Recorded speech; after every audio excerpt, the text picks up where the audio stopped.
Greetings, Flesh Wound Horror freaks, and welcome to Flesh Wound Horror Live. I'm Flesh Wound Dan, joined by the fabulous one himself, producer Todd. Good evening. Pugs Dread. Namaste. And Mike Kruger. Well, in prime time, bitch. Why is Todd all of a sudden fabulous?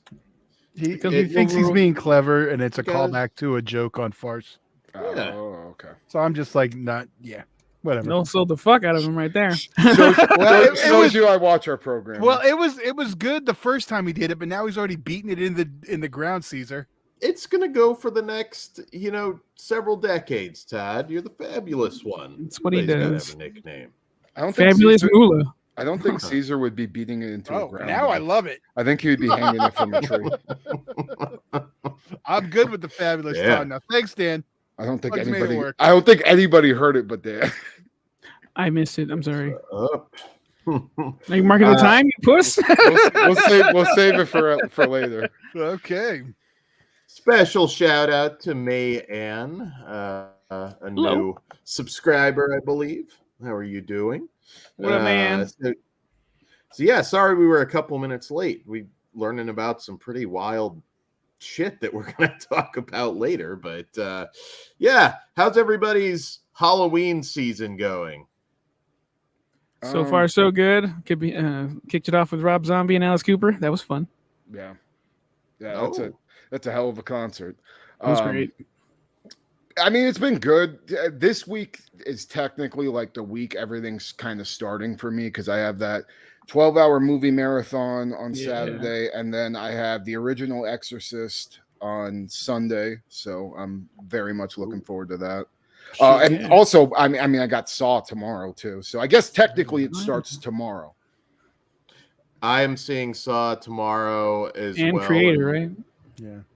I couldn't make them time out for tomorrow, I don't think. But I am going to see The Creator. I think that one looks pretty damn good. I'm doing a Todd. I'm doing both. Me too. Which one are you seeing first? I don't remember. I'm Creator first. 7:00. Oh, okay. I wish the Thursday premieres would start a little bit earlier. Like I wish. Yeah, they usually start at just 7 for me. Yeah, summer's over, so they don't start before. Is that why? Yeah, motherfuckers. That's why they start at like 4 during the summer. Yeah. And then when it's not, it's 7:00. I know 6:00 is perfect. 5 is there good. is 6:00. They still do, but 7. Like you'll notice they'll normally do one of the premiere show, like the premium formats at 6. So you'll get like a Dolby or an IMAX like an hour earlier. Yeah, kind of build those up and.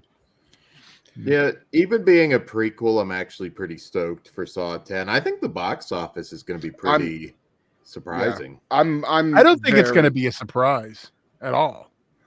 Like Saws are always successful, and that's the thing. Like I said, that type of movie is always good for that teenage age that we all like really get into it, and and that never goes. It's just a new cycle of people, and then you get the old ones like us who's still going to check it out.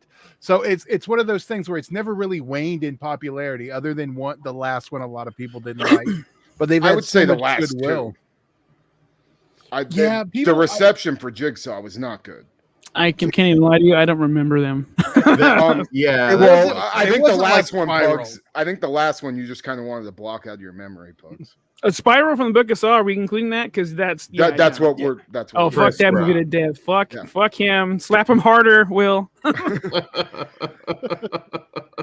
I'm really excited for this Saw movie. So far, I've heard nothing but good things. I know there was like some test screenings overseas this week, and I've heard mostly positive. So I'm always in for a new Saw movie. I hate the last two, but outside of the last two, I've basically liked every single one or loved it. So, and bringing back Jigsaw is definitely the direction I wanted to go. And I kind of like the idea of the fact that he's like literally on death's door, and that's, you know, you can kind of make an excuse on why he looks older now. You know what I'm saying? Because if you've ever seen somebody like right before they die of cancer, I mean, they age about fucking 40 years. Well, I was going to say Necro, but then you had to die in there. But Tobin Bell is like one of those dudes, though. Like you look at him 30 years ago, and he forever looks like, old. Yeah, yeah, he's all. Did you ever see that movie with him? I think it's called Beelzebub. On other dudes, so hard, yeah, and he was fucking like covered in tattoos. He played like a dark priest. That shit was badass. Yeah, that's actually a pretty good movie if you check it out. It was a solid. I remember it was like one of the early Shudder movies that I like right when I got my Shudder subscription. It was one of the early ones I watched. And yeah, if I remember correctly, didn't it start off with a shotgun in a nursery? Like Yeah. You already have my seal of approval. It has like a Jesus statue that comes to life and starts killing people. Yeah. There's some wild shit. Maybe it was, but it was it like one of those. Came to life. Again, if you like that shit, dude, I can't express enough. Check out 30 Coins on fucking HBO Max. Season 2 is coming out next month. I am fucking so psyched. I am going to catch up before season 2 starts, so I will be right there with everyone. I'm not the only one. I think just Kruger's watched them all of season 1. Yep. He keeps preaching it. I want to. Dan's going to say he's going to, but he won't. So I'm not even going to listen to him talk. I finished Dead City today. So how's Euphoria? I'm finished Euphoria, Todd. I finished it like 4 weeks ago. And you didn't talk to any of us about it? That doesn't sound right. It was never like I immediately talked to Pugs as soon as I finished. Yeah. I got busy with Halloween. Because we're not. Fuck us. No, I'm saying like we decorate. I have my time's more important than these guys. Not saying that at all, Ted. That's exactly what I heard. That's what I heard. Yeah.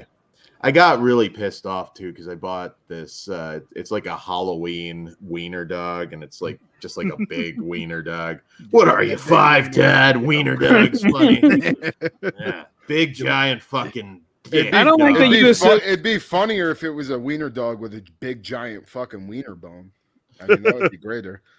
I just don't like how excited he got when he associated wiener and 5-year-old. Dude, can you imagine the wiener? Like, so the wiener dog is like, it's like jumping and it's hanging out of the ground by its like dick bone. That would be great. Orc, I will talk more dog dick on Region Free just for you. Brian Trash, what's up? Anybody I didn't say howdy, what's up? But just for you, it'll be all dicks in Halloween. It'll be the Halloween of dicks. RoboCop Team 27, right? And it's like the Halloween of dicks is Christmas for Dan. Go figure. You know what? I can't remember what haunt I was at. I believe it was a Georgia one, but it might have been like right when I moved here. It was a more extreme one where you had like a giant demon phallus that basically came on you. Oh, that's awesome! Oh, it was so fun. It was in heaven. Yeah, it's my dream. I went with a girl. All right, already lying. Did you hold her face? Did you hold her face for the demon? No, like I saw that and I'm like, there ain't gonna be. Did you tell her it was a Marcus Crane homage? That wasn't a bad thing. That was a good thing. That wasn't like a talking shit thing at all. That was. You're lucky nobody's gonna get that. No, that was not a talk. It wasn't. It wasn't really. But right when you said it, I immediately. You thought I was going bad. Yeah. I had to think about it. Was one of those ones I had to think about it after. Don't talk shit about my boy. Oh, wait a minute. That's okay. It's like, if you get it, I'm putting him over. Rest in peace, the devil's big red dick. There you go. There you go. Wow. Oh, shit. What's up, Dave? What up, Dave? Some new faces tonight. It's recognized some of you, I think, from Gorophobe show last night. Welcome. If you're watching us for the first time, it's like, yeah, we do talk horror. This is already talking about dicks for like 5 minutes. How long have we been on? About 10 minutes. We're about to hit it. Okay. After about 10 minutes, no more dick talk for now, anyways. No, at least until being dicks. Being dicks. I think we need a post show now, don't we? Yes, we do, probably. I'm going to set it up while we're talking. So so after the show, stay tuned on Patreon, patreon.com/fleshwoundfeatures. Starts at just $1, and we will have a post show reacting to something pretty funny that involves a legendary wrestler, but we'll keep you in suspense to go check it out. That's why we were a couple minutes late, and I can't believe that. That's some fucked up shit. So yeah, we will. It's funny, but whoa. Oh my goddamn. What? I can't say it on air. Okay. It'll ruffle some feathers. But that motherfucker. Oh. Okay. All right. Well, there you go. It all starts at just $1. Patreon.com/fleshwoundfeatures. But that's enough nonsense. Let's talk some non-dick related horror. Well, that's a good segue to talk about Halloween.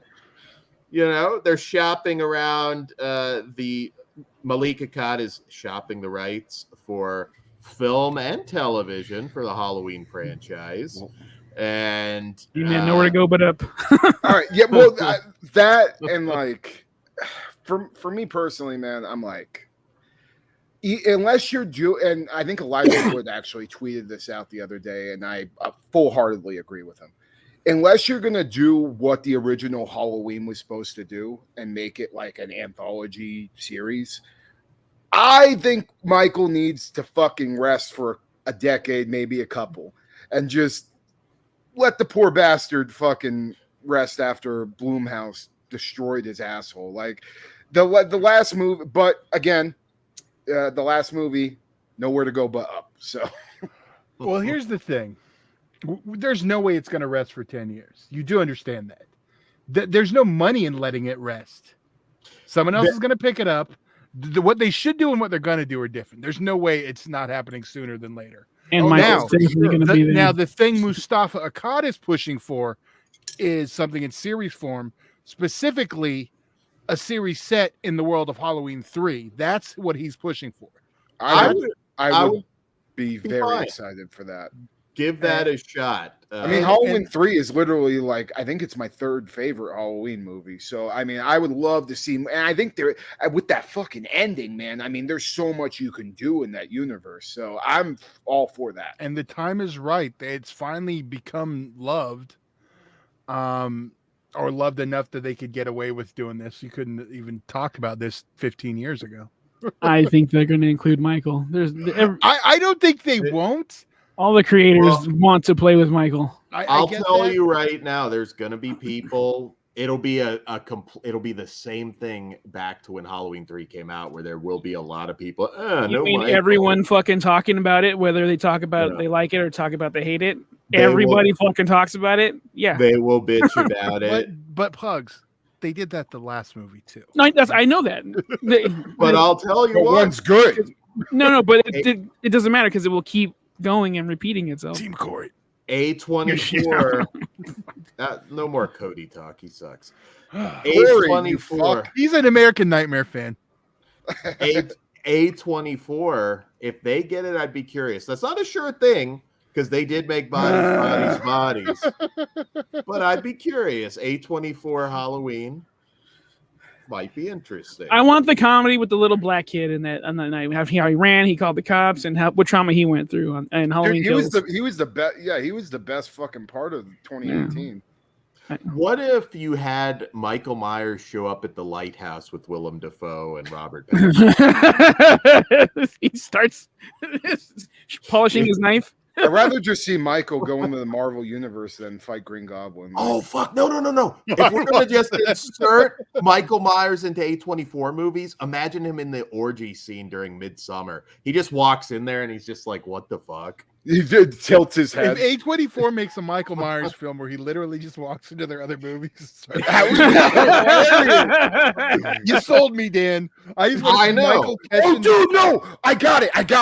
Fucking, you know how A24 has all those bullshit ass fucking endings where it's just like them staring and smiling into the face of the camera? Fucking, you just have Michael come in there and kill them, and it's just Michael's journey going through A24 giving it satisfying endings all the way up there. I want to see Michael. I want to see Michael fight Black Phillip. The Daily Ghost. A24 needs to calm down and see if their Friday series is good or even happens.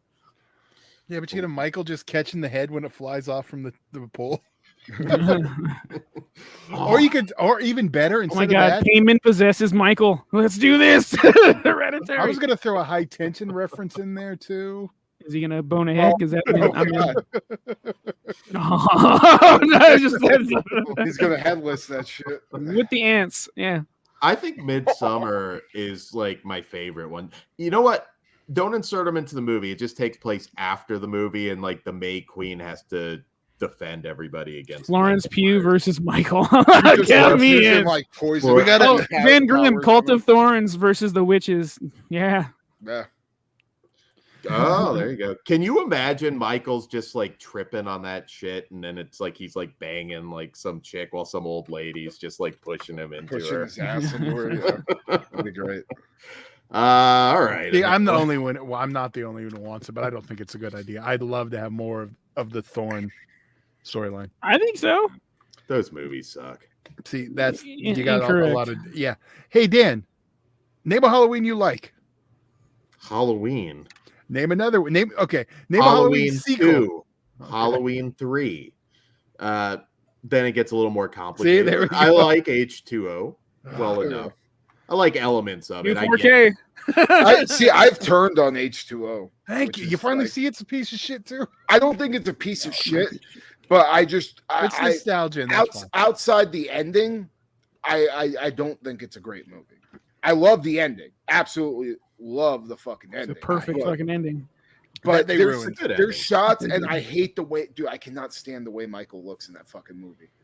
Well, that was a lot of legal issue, and they did the best they could. It's my same issue that I have with 4 On. I think the mask looks like complete shit until Rob Zombie's mask after 2. So that is the best part of his movie. Yeah, yeah, it is. Yeah, I mean, I don't know. I would eat it. But it's not. I mean, not all of them are 5 bad. At least the Daily Ghost. Wait, Dan doesn't like Halloween 4. No, he doesn't. I don't love Halloween. He's never. 4. Yeah, I don't understand better than either. 5. But... I mean,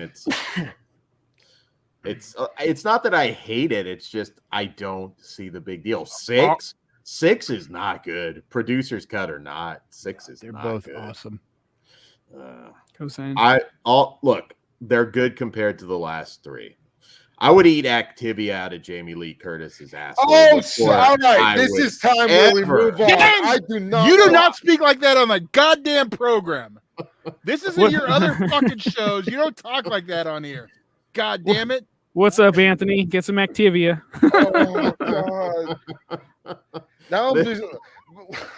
Flesh Wound features. We need to move on, dude. I don't want to fucking think about this anymore. All right. I'm just being honest. Some people might do that for free. I don't know. Saying I'm just being honest doesn't make you not an asshole, Dan. It's gonna look like a gay sex tape with Johnny Knoxville. Ugh. Damn it! I'm gonna cut all this goddamn out. Okay, no more. I'm just fucking doing the goddamn gimmick because you guys are fucking. It wasn't me. All right. Let's talk movies. This is why you listen live, because some of this might be gone later. All right. Thanks for referencing that, Dan, because the point of cutting it out is so I don't have to have. He's not an editor. He doesn't realize it. All right. So our first film of the evening, It Lives Inside, from director Bishal Dutta. And in this film, an Indian American teenager struggling with their cultural identity has a falling out with their former best friend, and in the process unwittingly releases a demonic entity that grows stronger by feeding on her loneliness. All right. So,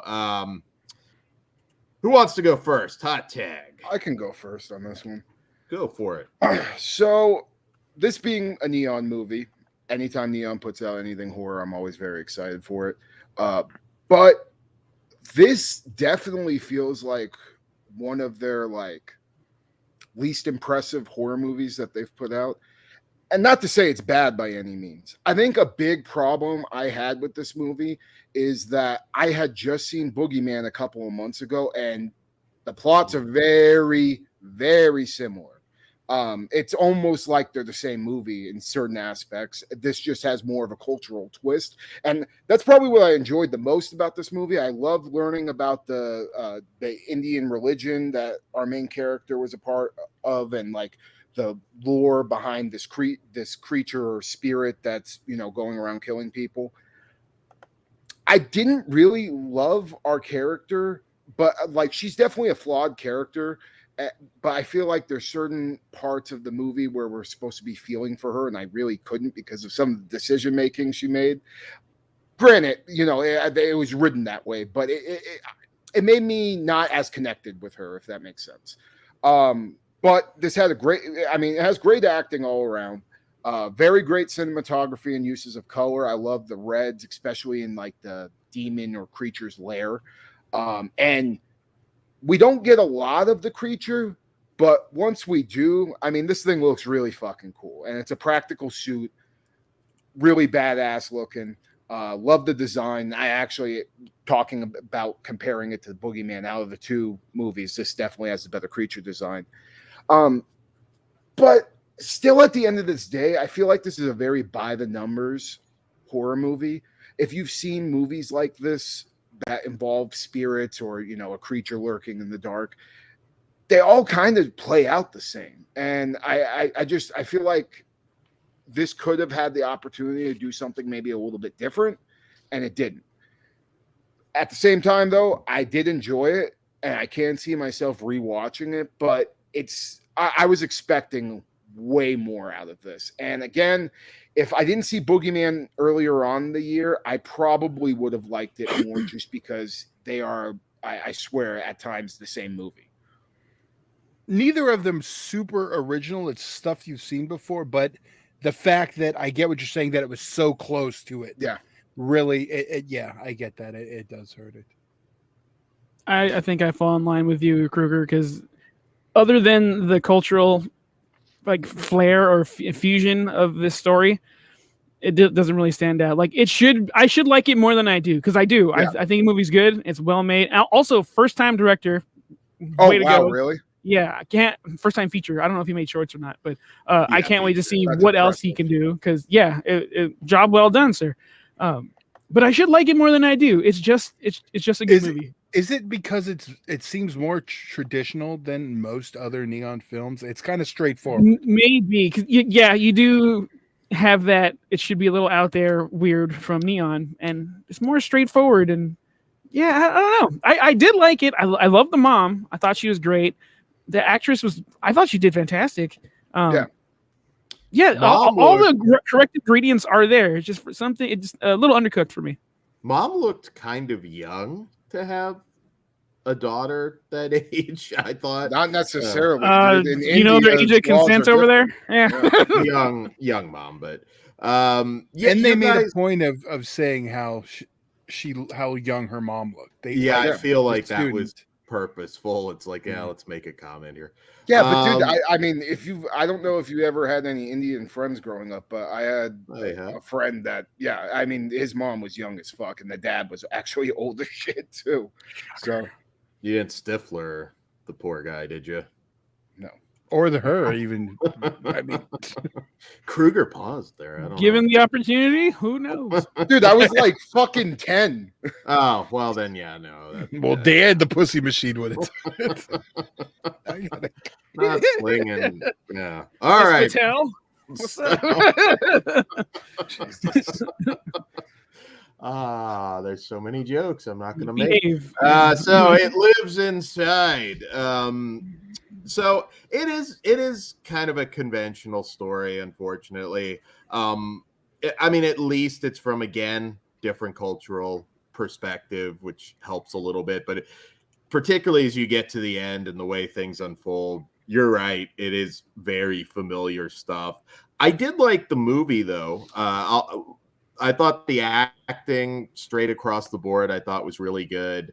I think that Megan Suri, who plays Samita, I think she has a future. I thought she was quite good. Even though the character, at times, I could see some people having issues with her likability. She's a bit of a bitch, really. I mean, kind of at first. Abandoned the friend, was like unusually harsh to the mom. But she's a fucking teenager and wants to find her thing. Like, realistic. I'm not realistic, but still, you know, some people may have issues with that. I kind of enjoyed maybe the human drama more than the horror aspects in some ways. I like the idea of the more modern dad and the traditional mom and her kind of being caught in between. It's a really good watch. It's just, like you said, it's very been there, done that, and it doesn't help that there's some very similar movies that just came out, like you mentioned, Boogeyman, just recently. But I kind of like having that East Asian culture represented in a more mainstream film, because Indian cinema right now is slaying it. That Jawan movie, I think, was like number 2 in the entire world recently.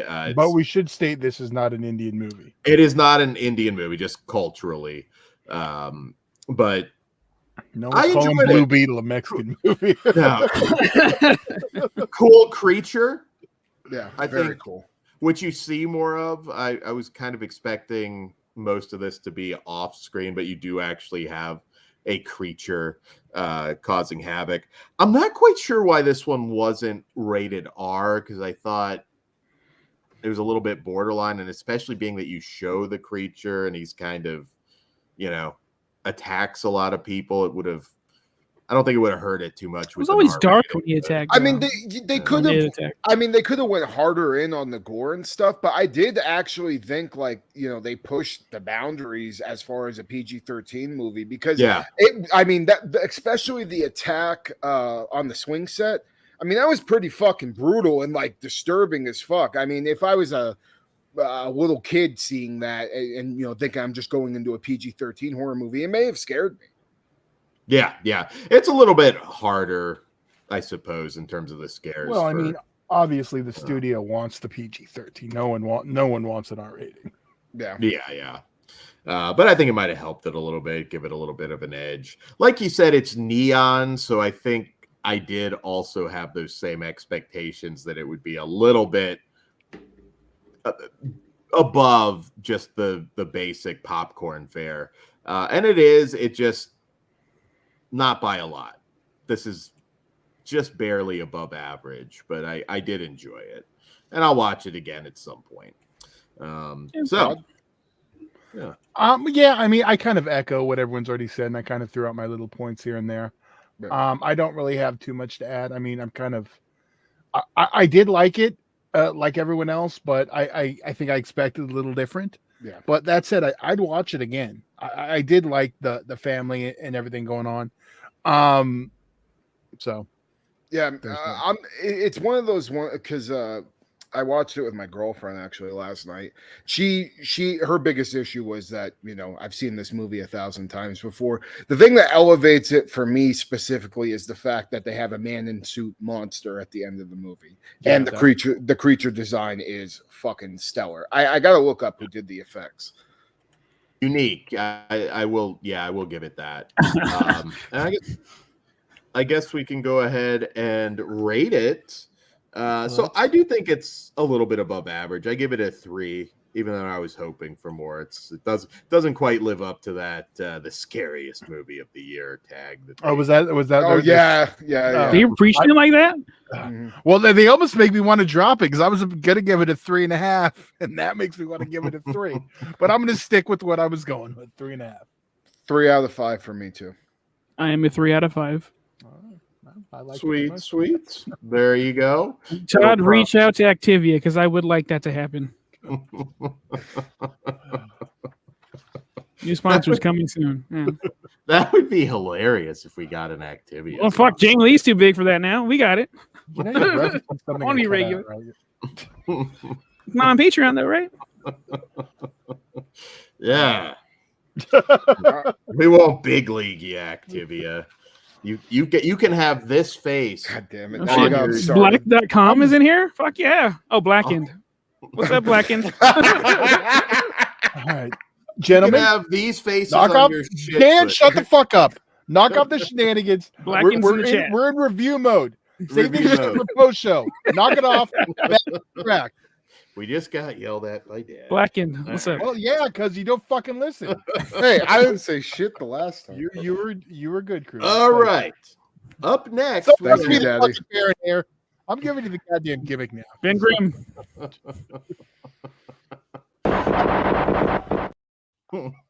All right, so final cut from writer director Mikel Hassanvicius.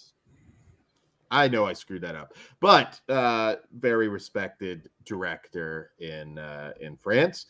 So things go badly for a small film crew shooting a low-budget zombie movie when they are attacked by real zombies on set. So if you forgot, this is actually a remake of the 2017 Japanese horror movie One Cut of the Dead, which was very, very well regarded. Definitely one of the best reviewed movies of 2017. And this is sort of a French reimagining, remake. I guess it depends what you choose to call this one. So I really liked a remake. Yeah. So the director of this is best known actually for The Artist, which won Best Picture back in 2011. Silent film. Yeah, he also did these James Bond parodies, OSS 117, some of the stuff that he's kind of known for. So I like films about film, just people trying to make a film, and that last one, One Cut of the Dead, was great. This is a bigger budget movie, and it doesn't work as well. It's fucking shitty. Oh, well, Really? Todd I tipping his think head. I'm the only one who liked it then. Yeah, I did not dislike it. Oh, okay. It just doesn't, that charm. it wasn't isn't there. All I was thinking was like, if I was in review this, I would have already stopped it and watched the good one. Like, I didn't want to. I was watching. I'm just like, done better in the other one. It was just fucking. It was hard for me to get through. It was. The director is the guy who played the director. I fucking loved him. I think I liked him more than the original. No, I liked the original movie more, but like I think I like his I get what performance. you're saying. Yeah. I didn't have a problem with him. I like the sweetness of like the last shot. I thought was really good. It's not quite scene by my memory, Ben, but I didn't get to rewatch the He said first close. basically. It's close-ish to that. Yeah, if without watching him back to back, I couldn't tell you scene by. But yeah, basically. Yeah, it just doesn't catch the magic of the original. Now, I feel like if you're going into this and haven't seen the first one, Then there's a possibility. maybe you're going to enjoy it a little bit more. I'm sorry to say it really felt like a why situation to me. It's Like, it's a So psycho people issue. that speak French don't have to read. No, it is. Yeah, exactly what it is. But, Which the American one's next. there's some funny which I'm gags. surprised this beat us. We really don't like to read, right, Dan? A lot of people do not. So I did like the running gag that the Japanese producers insisted that they use the same character names for the French actors, so everybody had like the Japanese. That was funny though. There were, yeah. I mean, it has a handful of really solid laughs. The acting's all great. This just, I kind of file it under. Again, I mean, I guess you answered it essentially, but even then, I'm kind of like, do we really need this movie? I mean, if you've seen One Cut of the Dead, you're good. I can't see anybody saying they like this more. And that's the thing, though. You're like saying, well, if you haven't seen the other one, this might have a shot. I'm going to be the one to tell you, watch the other one, because there's a good shot if you watch this and don't like it, you're never going to watch One Cut of the Dead. And you should definitely watch One Cut of the Dead. Yeah, I think this is a case, too, of having a bigger budget. And I can't really pinpoint exactly where they missed the mark, per se. It was the shot by shot, basically. Yeah, the first 30 minutes, though, too, I was kind of like that. I was not engaged in at all. And it never got me back. That's the biggest problem. Yeah. And that's on the filmmaker. But I wanted to like this one more, and I do like the ending. I was most excited. Yeah. Okay. I was most excited for this one this week too. Yeah. I was kind of let down too. I don't want to dissuade anybody. If you haven't seen One Cut of the Dead, you really should. That is something that was different at a time where we needed something different out of the zombie. And we're still avoiding spoilers, even though this has, it's a remake. Yeah. I enjoyed it. I thought it was good. I maybe I'm a little more lenient. Maybe I was in a better mood. But yeah, I do think if you're gonna pick one, go with the original. However, I do think this is worth your time. Check it out. All right, absolutely. I was watching it and thinking, like, how funny would this be to do the movie like with John Landis as the lead? Like, just everybody. That's the American remake. It might be better. And just imagine the final shot. Calling in the helicopter. Well, I came back at a good time. I just want John Landis. That's part of the review. At the end, he's just like, he looks like Timothy Balmy at the end of Brain Dead, and he's just like covered in gore. Like, they died for art. Or like Tiger King. I'm never gonna recover financially. Well, let's rate this one then. Oh, and the show link for our Sad Hulk post show is coming up tonight. Oh, all right, yeah. Once again, I'm going to give One Cut of the Dead. What is it called? That's final cut. My bad. Solution. 3.5 out of 5. I liked it a lot.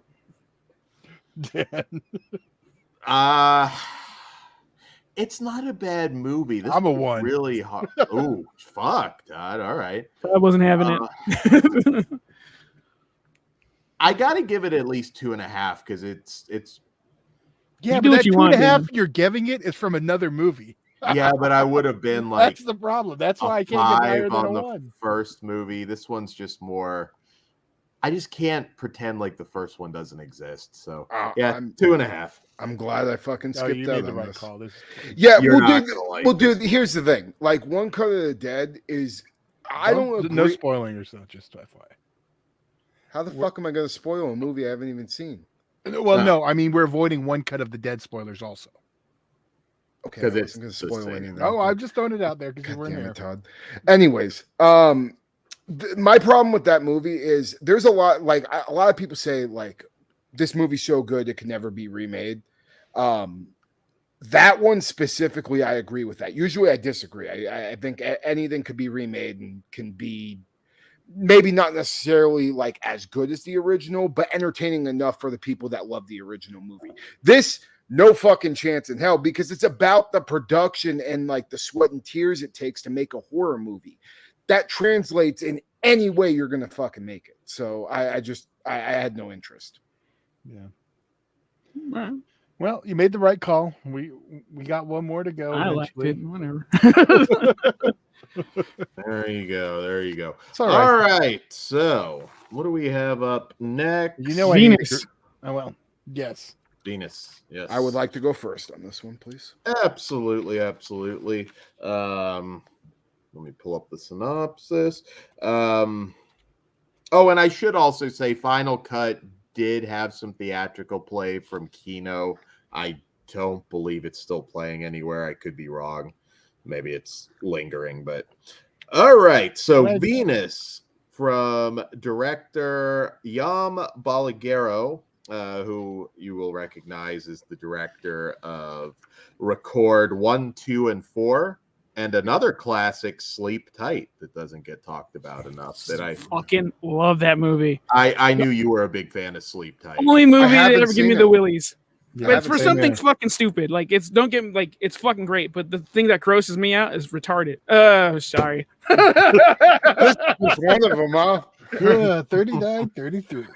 Whatever. All right. On that note, see how excited I got about. See, this is why I try to calm you all down. Y'all are getting. Y'all think every show's the post show now. We're not. All right.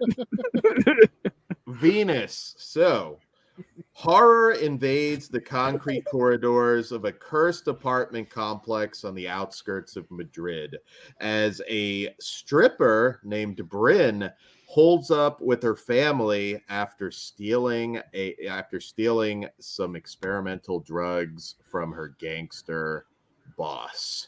She was dancing on the other side of Titan. If you all remember that movie. Oh, yes. So, hot tag, Kruger. Yeah. Go for it.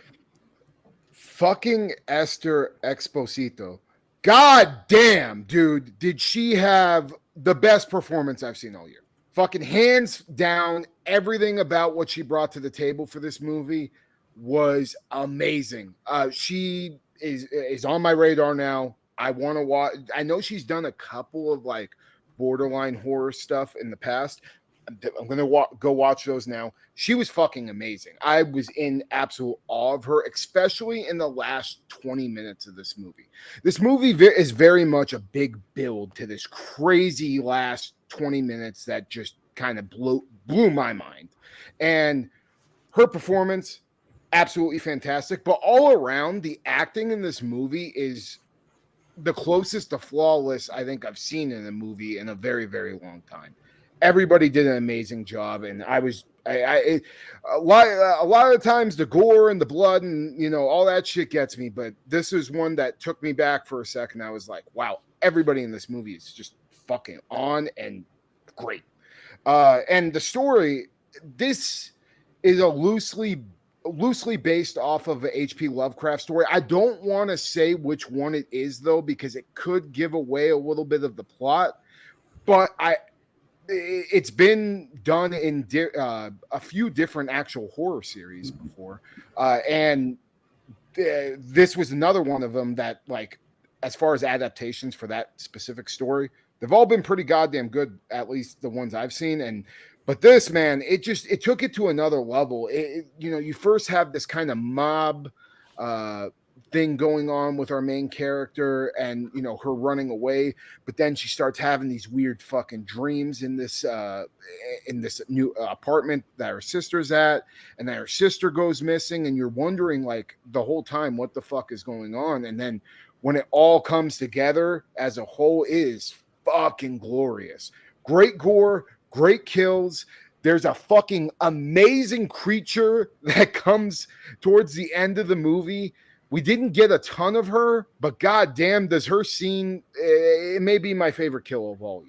I just wanted that character to just like do the Big Daddy V spot where it just like just squashes a motherfucker. Yeah, dude. Oh my god! Like this movie really blew my fucking mind.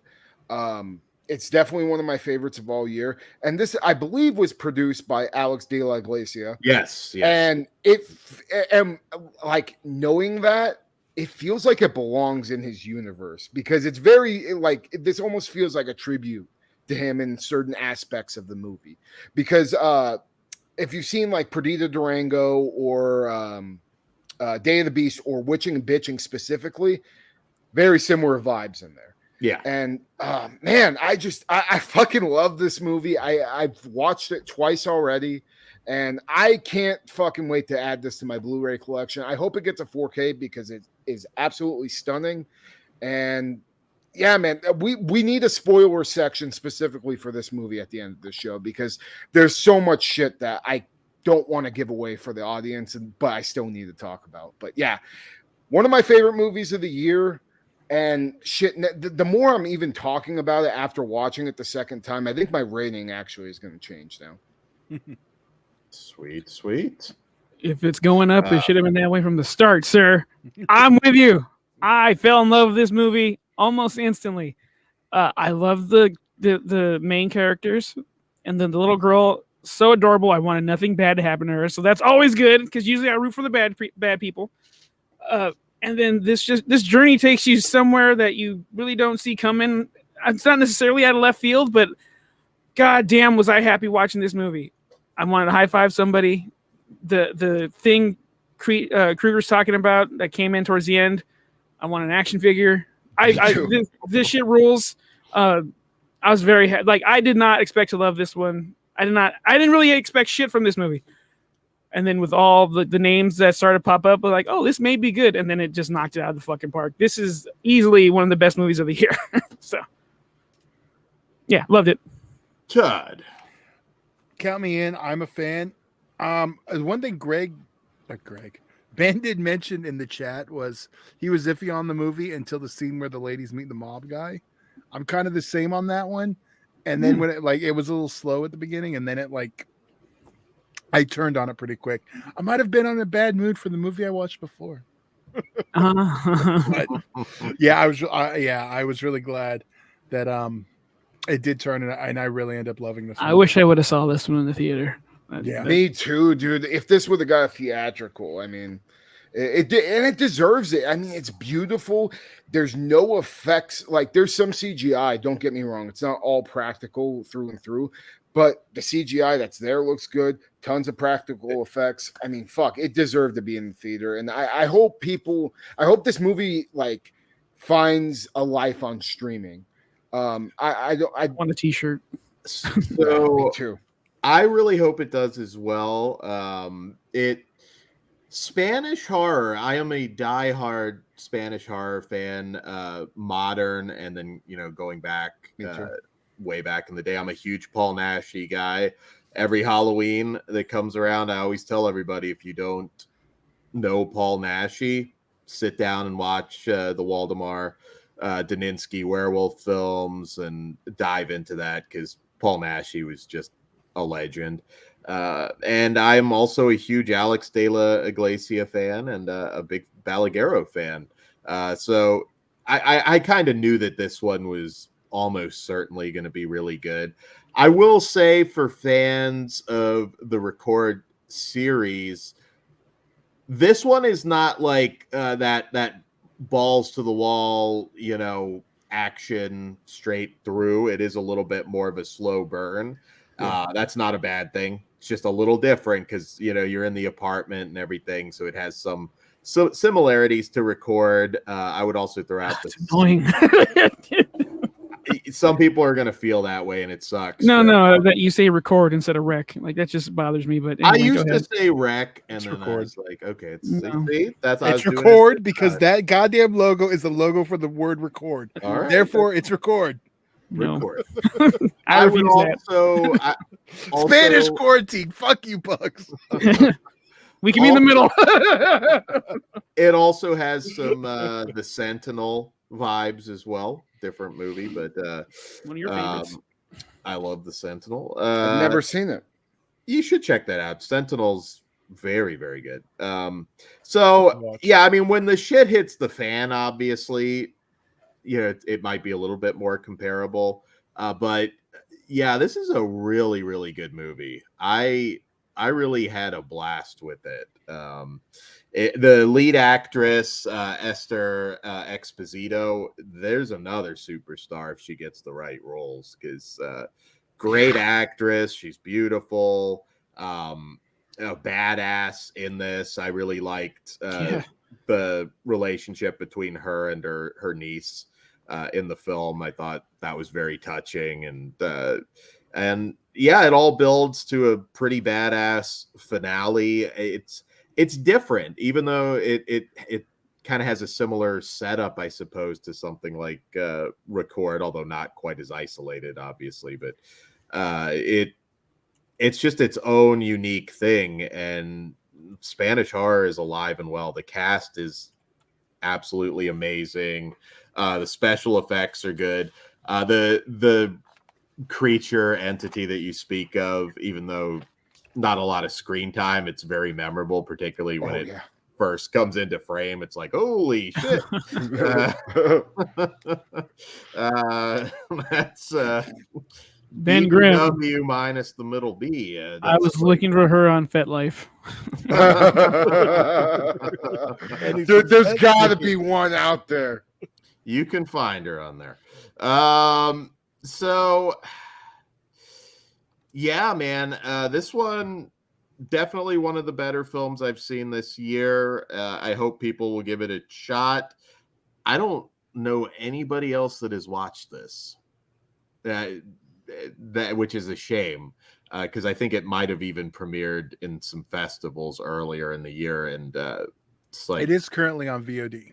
Yeah, so get on it if you're a fan of the. It's worth full price. I promise you, dude. It's worth buying. Again, I want a 4K for this movie so fucking bad. You have to import it from Spain, but there's a good shot that you'll get it. Son of a bitch, I will, dude. Thank God for being region free. We still need Venecia Frenzia. I know I'm probably saying that. Venice Frenzia. See, in that movie, I didn't really care for that much. Well, I liked it, but I didn't love it. Okay. Yeah. No. This, man, I mean, this was just another level. It had all the things I love, and the fact that there's so many movies out there that are slow burns, and then they just don't have the balls to just go straight crazy the last fucking 20 minutes of the movie. This one did. I mean, it went to taboo subjects, gore galore. I mean, it just, this is what I love about slow burns specifically, is that a big build, like a wrestling match, big build, crazy fucking finish. And this was a perfect example of that. I feel like there will be some that want that higher body count, but I loved it. Yeah, that's the only thing I see some people maybe watching it and wanting the bigger body count. Well, if I ain't complaining about it, you motherfuckers shouldn't be either. It's true. There you go. If it satisfies Kruger's bloodlust, it should be good enough for you. Put it on the fucking box whenever we get a physical release.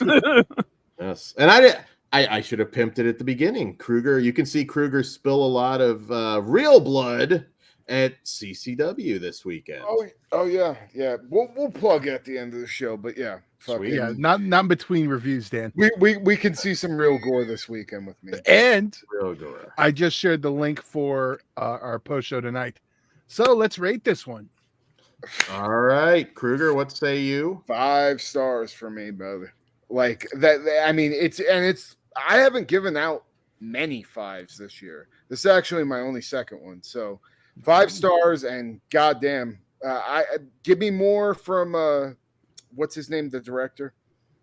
I always have trouble pronouncing the name, but yeah, Jaume Balagueró, the director of Spanish Quarantine. Yeah, that is fucking the most disrespectful thing you've said all show. He's trying to placate to me because I hate when they say record. It's just rec. It's rec now, Todd. Nah, fuck that. Fucking piece of shit. The rec. Anyway, push the rec button on the VCR. Push the record 5 button. out of 5 for Venus. It could get up to a 5 for me, but I'm a 4.5 right now. But I love it and highly recommend it. All right, so I'm not the asshole then preventing one big hole. I am also 4.5. There you go. Right on. But like I said, it took a minute for it to catch on for me, so at least it makes sense. Second watch did, because I was a 4.5 at first too. Okay. Second watch did wonders. I can't wait to watch this again. This was one of the movies where like I watched it and I was just I like the next day I told my girlfriend, I was like, we need to watch this fucking movie because she's as big of a horror fan as I am, and she did say hi to you in the chat. I don't know if you saw that. What's up? Hi. What up? Yeah.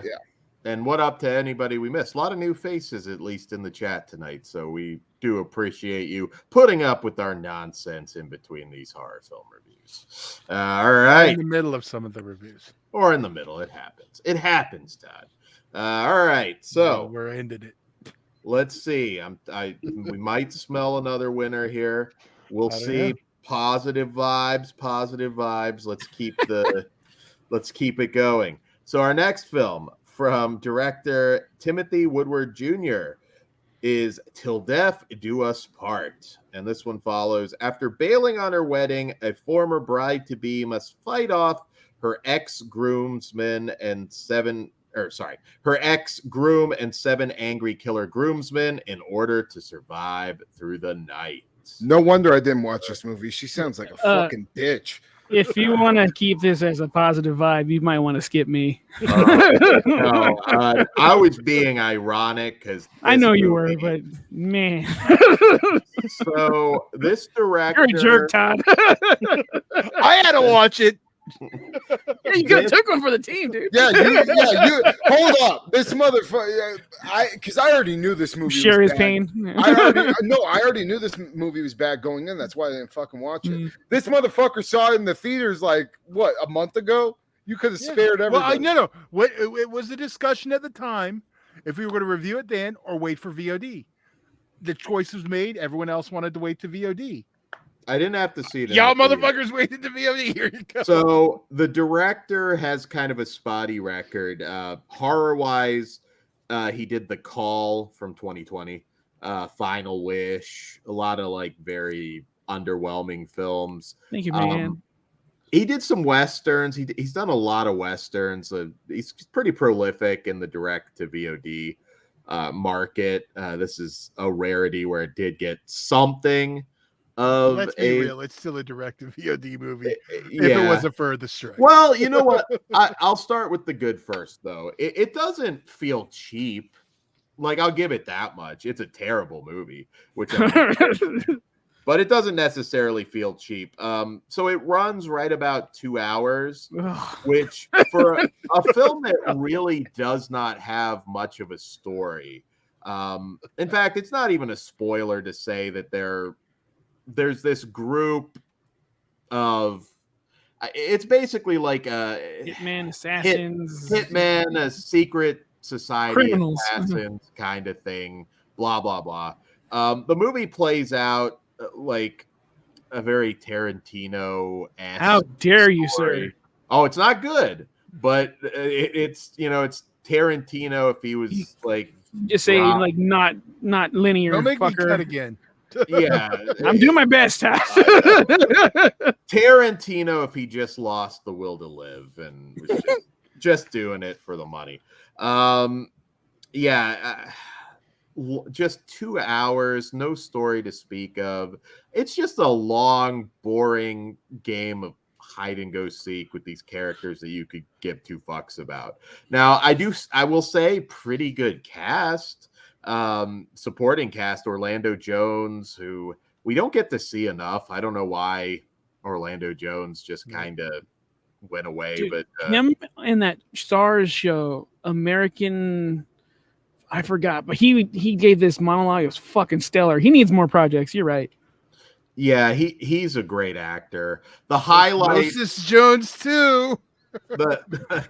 That's what did it. Highlight of the movie was Jason Patrick. There's kind of 2 parallel stories. They keep flashing back to this older couple and our soon-to-be married couple on a boat together. And I won't get into that twist or anything, but this movie just went on and on and on. There's, like I said again, you can't give 2 shits about any of the characters, and it's boring. Even though, like, there's a couple reasonably choreographed fight scenes, I suppose, but there's no sense of timing or pacing to this movie whatsoever, and it just killed anything. I thought the ironic music gag was just annoying me too during some of the different fight scenes. Man, I really didn't like this one. I would be extra angry had I have seen it in the theater. But yeah, I don't know. I just wanted to see, like, man, can we just pull a twist and Jason Patrick just kills everybody in the other storyline, and maybe we can get a Jason Patrick movie. Another actor who I don't want to say has been forgotten about, but really talented guy who he just never made it. Never quite. He never like hit that level. He was always right under. he had a crazy like custody battle. I blame can't remember Schumacher. Yeah, I don't know, but maybe he'll still get that role. It's not too late. But yeah, there's just a lot of filler. I was just annoyed by this movie. It's boring. Right off the top, they need to cut at least 20 minutes out of it because there was no reason for it to be that long. Yeah. I mean, even then, it's not going to really improve it. It's a bad movie here, no matter what you do. But it could have been a more entertaining bad movie at a better pace. Yeah, it's not great. And all the words you don't want me to say are coming to mind. I did not enjoy this movie one bit. I think it looks fine, so the cinematography is fine or good, but fuck this movie to death. I did not like it. Well, it is till death do you part, so there we go. Fuck it to death sooner. God, this movie sucked so fucking bad. Not a horror movie either.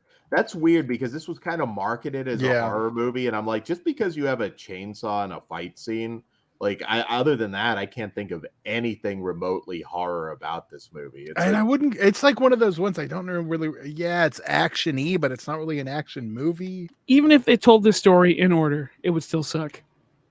Those action scenes cannot save this movie, and I like violence. Like I like it a lot, but no. All right. Hopefully those words don't get used against pugs in the court.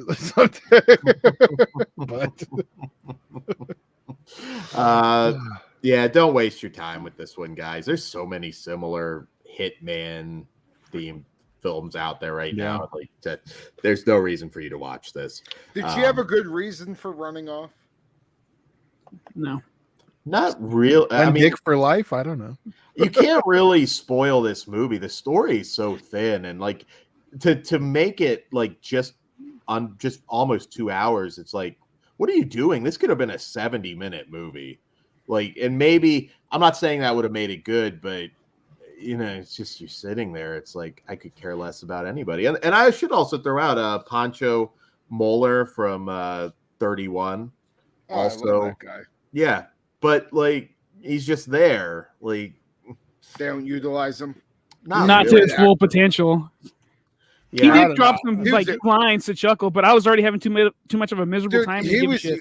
He was the only fucking reason that piece of dog shit candy corn movie was even like slightly passable. Candy corn was a piece of shit. Wasted the name. That's another weird one. Unfortunately, they had to do the delicious candy corn dirty. Yes. Candy corn M&Ms. Yeah. This is like candy corn if it came out of Jamie Lee Curtis's. Anyways, moving on. Enough. Moving on. I'm gonna make you learn how to edit, Dan.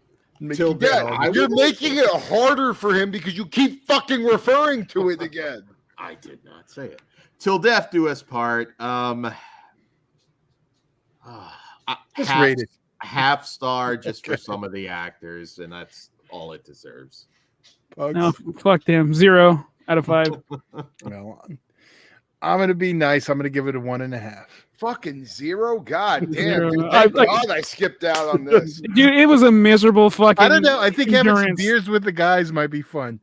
We could fucking Mystery Science Theater this shit to that. I meant the guys in there before they all get.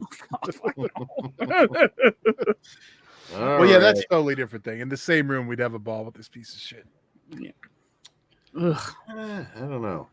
All right, so moving on to our next film, which is getting a ton of buzz, and we'll see if it's well earned. And that is the Hulu original "No One Will Save You" from writer-director Brian Duffield, who also directed Spontaneous, one we reviewed a few years ago. He's the writer of Love and Monsters.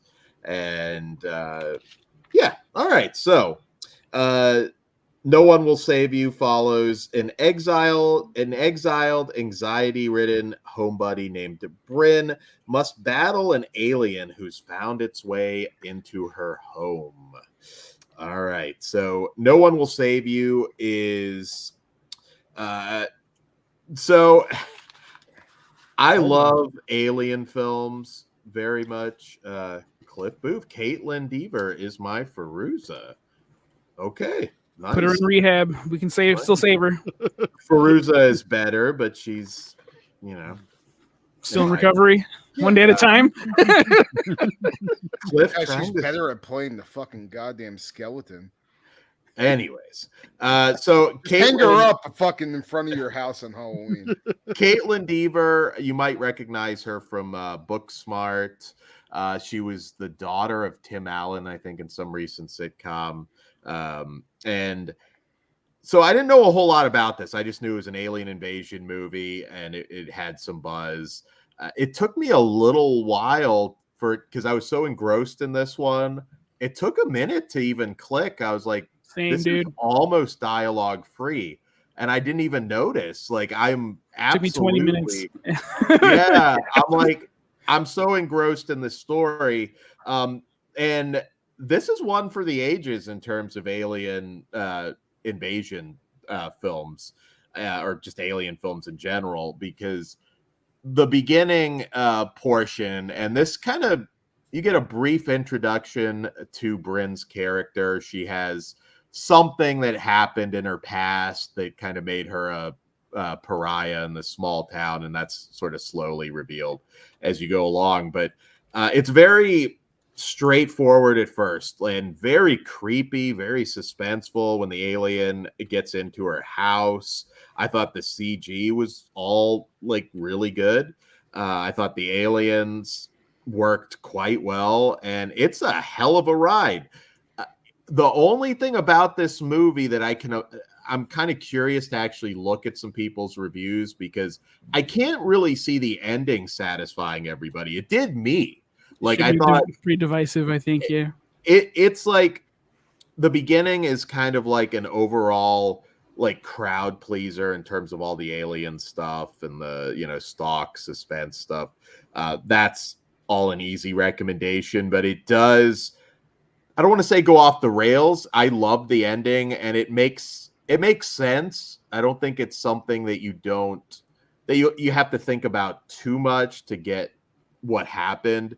But yeah, I can see some people wanting a more conventional ending. But other than that, man, I fucking love this one. I really felt for her character. Just that she really sold that feeling of just a constant panic attack, and somebody like that having to deal with this. Dude, I think she may have been on the spectrum with some of her movements. I'll get there. Yeah, to be that likable and interesting when you essentially have no dialogue is impressive. I liked her in Booksmart quite a bit. I thought she was funny, and she was a brainless pretty girl. How rare! You know what else she was in? TV show, Dan.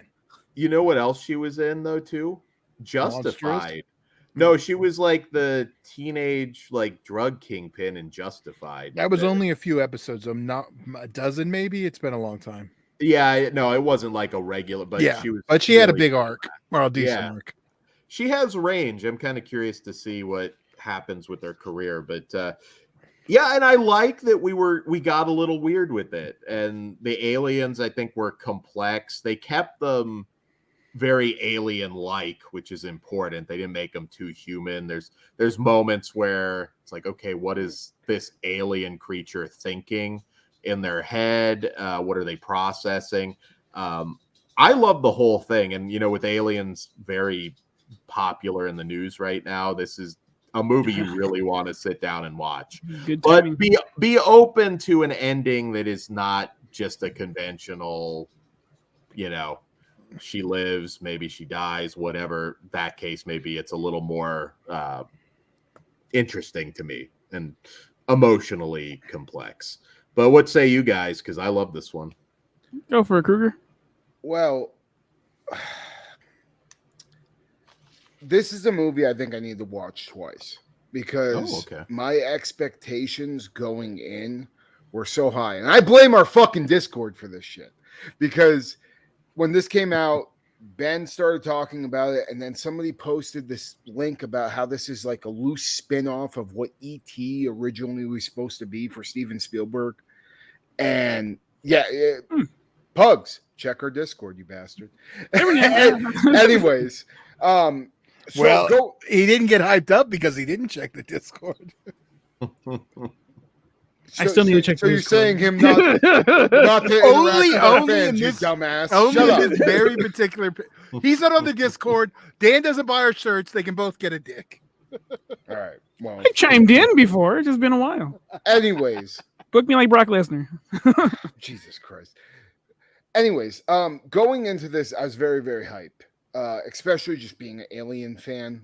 I watched dozens of Alien documentaries a year. I'm fucking just anything involving extraterrestrials, especially stuff in real life. I'm super into. So one thing this movie does very well, and it pertained to me because I dabble in all the real life bullshit, is they explained all different sizes of aliens, which was kind of cool for me. Because you have your small grays and then you have your like kind of 10-foot tall motherfuckers. And that's kind of what, if you've been following the alien shit going on the last couple of years, they've been explaining that there's different species and that there's like little grays and then there's like big grays that are like 10 feet tall. Glad they explained that in this movie. That was really cool. I think my biggest issue is probably it's very, very CGI heavy. Like, it has to be though. No, it doesn't.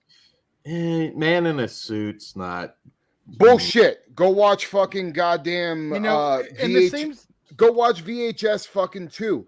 Those aliens were scary as fuck, and they were all practical effects. So my problem is it's very CG heavy, and some of the CG shots don't look the greatest to me. I find this just kind of a problem with Hulu. I had the same complaint on Predator when we watched that Predator movie last year. It just the CGI doesn't is a little jarring for me. But the story was good enough up until the ending for me because I knew it was coming. I fucking already figured. I feel like for some people this may have been like a grand reveal, and to me it was from the start kind of put there. I guessed what was going to happen with our main character, why she was outcasted by her town. I already knew all of that right away because that's just where my brain went, and I was right. So I think that's my biggest issue is I saw everything coming before it happened. But it's a good alien flick. If you like alien abduction flicks, pop this on. You'll have a great time. And there hasn't been that many good ones over the last couple of years, especially. But Altered, a couple of years now, but Altered is one I throw out there for people that never seen it.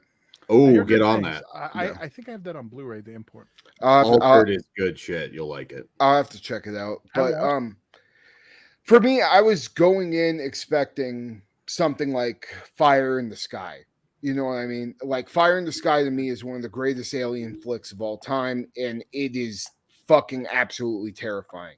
We didn't quite get there with this, but I still liked it a lot. It's just my expectations going in, hearing all the praise, hearing all the hype, and then seeing the trailer alone. The trailer, I've been excited about this movie since it came out, but it just didn't quite live up to my expectations.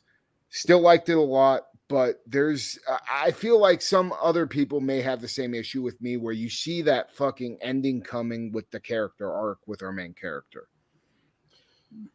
Okay. Yeah. I really enjoyed this. I echo everything Dan said. I understand where Crew is coming from too, because I do think the ending is divisive, but it got me, and I appreciated all the biblical references and there's a lot of not surface level. There's a lot of shit to dig in on this movie, like references and I just think it's very impressive. Homegirl, what's Fruza's name? Caitlin Deaver. Caitlin Deaver. Asylum Feruza. She's a star, and without really saying much or anything at all. Yeah, I just think it's really good, and it's on Hulu. Had I gone out to left my house to go see this, I don't think I would be as forgiving, because I don't think it's worth seeing on the big screen. Ooh. But yeah, I don't. I just don't. But yeah, this is pretty good. I wanted to say something else and I totally forgot. But yeah, I enjoyed it. Pretty solid. What about you, Todd? Okay. No. Oh, religious stuff that okay. It was that, the alien. It was like literally everything I'm gonna tune out for in like the first 30 seconds. And I'm like hearing you guys love it. I feel like I want to watch it again with a different perspective. But yeah, like it has nothing to do with the ending. I get where Kruger's coming from. You can kind of see it coming. But yeah, I just never cared. Are you trying to cover something up, Todd? Todd's a fucking alien. You don't want. The crops. Let's be real. I'm not going to be a small grave. When are we all going to Roswell? Stranger Things. We should all take a road trip to Roswell. How fucking awesome would that be? We'll meet you there, Dan. Yeah. We can go see the mailbox and everything. I want to go to fucking New Mexico, bro. Roswell. Nobody wants to go to the desert. Oh, sorry. Yeah. Tell me about it. Nobody wants to fucking come here either, Todd. I wish I had gone out there when everybody was going to like storm Roswell, at least just to have you tried to storm the mansion. Dan, you would have got probed so quick. Knowingly. Just bend over with his pants down. Come on. I fucking dare you. Well, there's probably some guy in a practical alien suit that just goes around doing butt stuff. And Dan would have been Mel Gibson from that South Park episode. Oh, no, you're not going to probe me over there. Van Grimm, the mailbox is Area 51. All right. So let's rate this before we're already off topic. Dan, what do you give it? Fuck you, Todd. 5. Yeah, it's a great movie. I loved it. Why? And I granted it. I don't tell you, fuck you, Dan. The ending put it over the top for me because it was different. And granted, we're in alien mode right now in the world, and maybe that's part of it. But I loved it. I hope it gets a practical I see why Disney decided to go straight to Hulu. In a time, it would have been more profitable not to. Bullshit artist. This is okay. You're right, because it went theatrical and you missed it. Second watch, Todd. I think you might get one over by this. Okay. You like Fire in the Sky? So. I've never seen Fire in the Sky. What? I know. I've said this before, and you had the same reaction. I don't remember that. And I'm open to watching it. I just never got around to it. Motherfucker, get on that. I think we're going to have an alien episode coming soon. Altered Satan. If you say it'll clear my palate, I'll give it a shot. Have you seen Paul? Paul's actually pretty Paul's I'm great, just kidding. But yeah, it's no Paul. Yeah. Kruger, what do you rate this? Okay, Dan gave it a 5. Pugs. Okay, I'm going to give it a 4. I don't like it as much as Dan, but I do think it's really good. The crop circles and then the fucking... No, you told me that last week, I think. And the Baphomet fucking thing was cool. So, 3.5 out of 5 for me. And like I said, it could totally grow. It's just the hype going into this, and then me fucking predicting the ending kind of hurt it a lot for me. But now that I know the ending, going back and rewatching it may not be so bad. I'm a 1. Damn. I did. I was bored the Not whole into time. It, huh? Yeah, like I said, this is a me thing. Like religion, aliens didn't connect in the first 10 minutes, 20 minutes, hour and a half. I think that's the thing. It's only 93 minutes, and I could never get. Had one of the aliens probed her unwillingly, Todd would have a different rating. If this was the entity version, I would have been all over it. And I think Fire in the Sky will probably pull you in because of the fact that it's very much a build up until all the I know Ben was just mentioning it's more drama and scary scenes are very scary, which is what an alien movie should. It shouldn't really set out to be a horror film. I think that just is a side effect. Like that's why I think Fire in the Sky has a shot with me. Well, Can I you mean, imagine? I like not to interrupt you, Dan, but Okay. I like when they just go straight horror with alien stuff, but they have to go pretty crazy. I mean, I need to see some probes in the mouth, some probes in the, Sounds what? like the dog's trying to probe. Yeah. I need to see some what was it? Fried berry, remember? Like right away, you get like these crazy fucked up probing scene. You're just like, what the fuck? And then it takes you on a totally different ride. And I mean, maybe that's why I love that movie a little bit more than this one. Can you imagine if like aliens invaded like one of our places? Like you just like get up out of your bed and you see the alien. Don't knock over my collectibles, you fuck. It's just got the computer fired up and it's trying to figure out why the woman is stuck in the couch. And while it's distracted, Dan's doing the same thing to the alien. Well, you're stuck in my computer chair, I see. You gotta probe them before they probe you. All right. Dan's asserting his dominance on the aliens. I do the probing. All right, Gorg, I got something for you. Had to be a Star Trek reference. We're gonna just enter Uranus. Wait, isn't that the same name as your dog? Yes. Gorn? We caught you slipping. I thought it was Gorn. Gorn. You said Gorn. I thought you said Gorn. Yeah, that's where we don't know what you're No, he's covering it up. They all sound alike. Quark is named after a character on Deep Space Nine. Quark's Bar, Ferengi. Doesn't mean anything to Tad, but doesn't mean anything to any of us. It's a good dog. That's it. Anyways, that was our main event, guys. So I guess we can move on over to Patreon. Patreon.com. Wait, then you want the spoilers? Spoiler section, sir. Right, we'll do a quick one before we move on. So Dan, wrap, and then we'll all right move over. So guys, we will be moving on to a spoiler section before we wrap, but join us at patreon.com/fleshwoundfeatures. It all starts at just $1, and we give you some really good bonus, even more uncensored content. So check that out. I'll share the link one more. Oh, not that one. That's going to be the wrong one. Oh, Todd's stock collection he's about to share. And now I was going to share the direct link that wasn't on Patreon. All right. So here we go. I am posting it for you guys right now. Okay, go ahead and keep rapping while I'm doing it, Dan. Also, stay tuned. Our annual Halloween/Tober tournament will be starting soon. We got all of our Halloween themed shows coming soon. The free Discord link is in the chat. We have a very active Discord. You'll never miss a sale or there's a lot of food talk. We'll see 3 of us there. Yeah. I lurk. I read. Bullshit artist, I call it. Sometimes. Yeah, lots of a lot of shit to keep up with. I get it. Lots of other podcast personalities are in the Discord as well, so you can interact with them too. So Solomon Flores is asking us to cover Reanimator for Halloween. I mean, you don't got to twist my arm. I'm all that's what I want to. But I do think we need a special guest for that one, and Kruger should know who I'm referring to. That, and also, like, we should just do a franchise show. Well, that's obviously what I was thinking. Yeah. Especially if we can get a get guest. Get Jason on. Yeah. Yeah. Yeah. No, I'm down.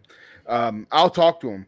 Yes, please do. Also, before Dan forgets, because he always forgets to fucking plug it, Flesh Wound Gaming. Link is in the description.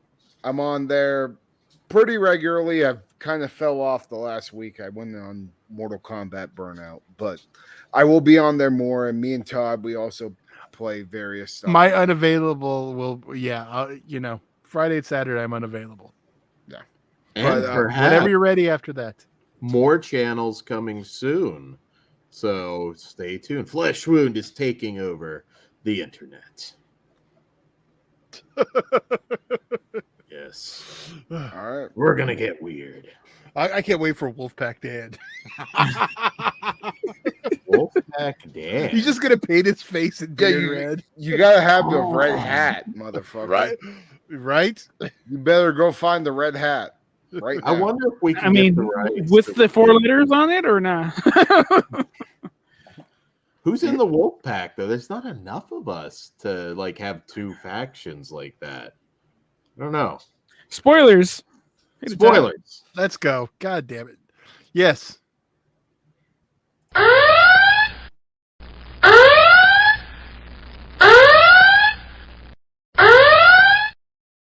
Spoilers for Venus. First off, it's a loose adaptation of H.P. Lovecraft's Dreams Within a Witch House, which has had an adaptation in Masters of Horror and also Cabinets of Curiosity. And I think they've all been great, but this is probably the best one. Man, just this movie, the fucking mother of suffering coming in and squishing that motherfucker's head. Looks like Tool. And she's just like about like 900 fucking pounds, big old titties, fucking leather mask. That was so sick. It looked like something out of Silent Hill, to be honest with you. Any video game fans out there will know what I'm talking about. But dude, it went crazy. Like the end, like one want to spoil that, but like fuck it. The remake of but the remake of Suspiria, the ending was like that. But this thing, I like this one way fucking more. Dude, I love that movie. Yeah, I was like, I was in awe of the fact that they just went hard with this giant monster woman crashing this dude's head in. And the then Sanderson sisters from Hocus Pocus, just all extra evil. Dude, right? Hocus Pocus. So when I was watching it the second time with my girlfriend, I was like, so do you know where this movie's gonna go? And she's like, I have no clue. And I'm like, look at the chick's hair. Yeah. And she just immediately made that connection. She was like, Hocus Pocus. I'm like, yeah, they're fucking witches. This is a Dreams Within the Witch House fucking adaptation. And yeah, just the whole movie. And then even like the silliness of the ending where, you know, she comes out with the crown. And he's like, oh, yeah, will you ever forgive me? Or whatever the fuck he said. And she's like, I forgive you. I'm the bringer of light, and then walks off with the little girl. Like, it's such a play. It's on. And I say this about Alex de Iglesias movies. Like, they kind of play out like plays in certain aspects. And that felt like just a very play ending. And I love that. Yeah, that movie is just fucking perfect. Perfect Lovecraft mixed with crazy Spanish horror adaptation. And then the only other thing I wanted to say about what the fuck is this stupid alien movie called? No One Will Save You. No One Will Save You. So I saw that she killed that girl like within the first fucking 5 minutes. Like whenever they like brought that into the story, I called that. I was like, all right, well that makes sense. That's why everybody in the town is like shunning her. And like, yeah, they kind of pull a twist on you at the end where like everybody in town may be infected with fucking aliens. But yeah, that the little weird mouth. They're a face hugger that goes in your mouth and just yeah. That was cool. But man, I don't know. Like at the end of the day, I feel like that movie just was very predictable for me. And maybe it's because we've seen 1,000 different horror movies, and that was very much a horror movie, like almost trope. When like, oh, well, the character has a secret, and then you find out that they killed somebody, and that like that's why they're so fucked up. You see that at least a decent amount. Yeah. All right. But yeah, that's basically all I got for spoilers. Check it out. Yeah. More people need to watch it. Watch Venus first. Yes. It's a pretty good week for movies. Yeah, no, it's funny that we're saying that because you've been, and I kind of agree with you, like this year's kind of been light. But this last week I was like, holy shit, we got some bangers on here. So I'm excited to see how the rest of the year is going to play out. We got Thanksgiving coming up. We got fucking Toxic Avenger hopefully coming out by the end of the year. So Yeah. Cool. Sweet, sweet. All right, guys. We'll see you over on Patreon in just a bit. You have the link there in the chat. And thank you for being a patron. Later. Good night.